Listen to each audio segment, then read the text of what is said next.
Yo, what's going on, y'all? I just came back from class and I wanted to give y'all a recap of what I've been doing in my TIG welding class. So I'm still getting familiar on the whole process, so just lay this video down for y'all real quick. Hope y'all enjoy. Alright, so right here, I'm using 100% argon to do TIG welding.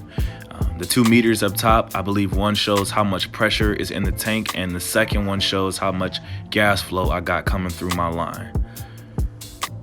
So right here, I'm welding on DC negative and I wanted to bring my amperage around 115-ish. I set my minimum amperage to 50 amps, and as soon as I'm putting my foot down on the pedal, I'm getting 50 amps minimum.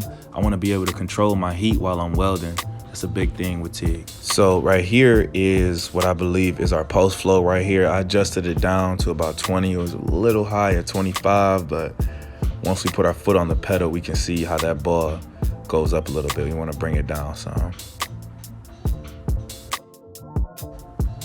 Now my instructors were nice enough to give me some tungsten. This is lanthanated tungsten. This can be used to weld stainless steel. You got different tungstens for different materials you're welding.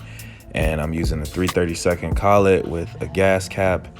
And I put everything together, and there's different torches that you use for different machines, so keep that in mind.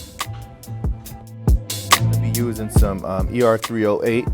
It is it's 045 wire, but I'm gonna be using a 1/16 right here. I kind of like the smaller wire because you can go a little bit faster and you can really feed it in at a smooth, consistent rate.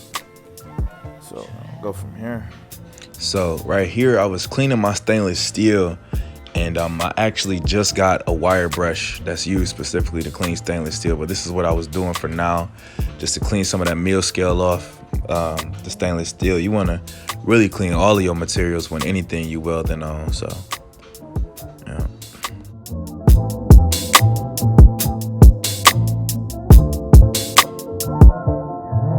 Went on ahead and I cleaned it up, so I'm gonna go ahead and tack it up for you real quick.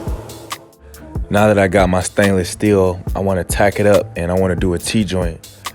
When I'm tacking it up, I put my foot down on the pedal and I go ahead and just literally just light it up, put some heat in there, and just as soon as you get that puddle, you good. Just tack it on there and just turn it around, and then that's it. Ain't nothing else to it.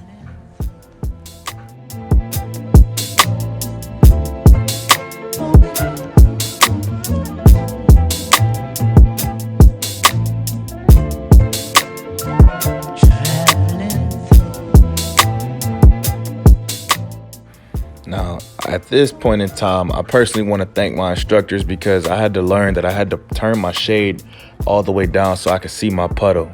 Because it's hard to see your puddle when you TIG welding.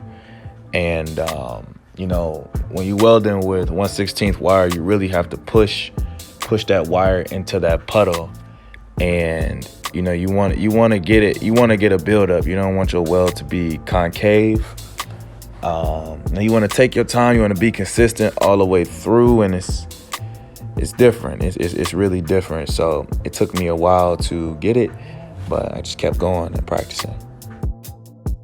The last 2 things that are important when TIG welding is you need to learn how to feed your wire in one hand, and you also need to learn how to control your work angle. I was taught that you need to have a 90-degree work angle, and as long as your weld is not bleeding through the other side, like no sugar on the other side, that's a good sign. So, you know, thank you all for watching.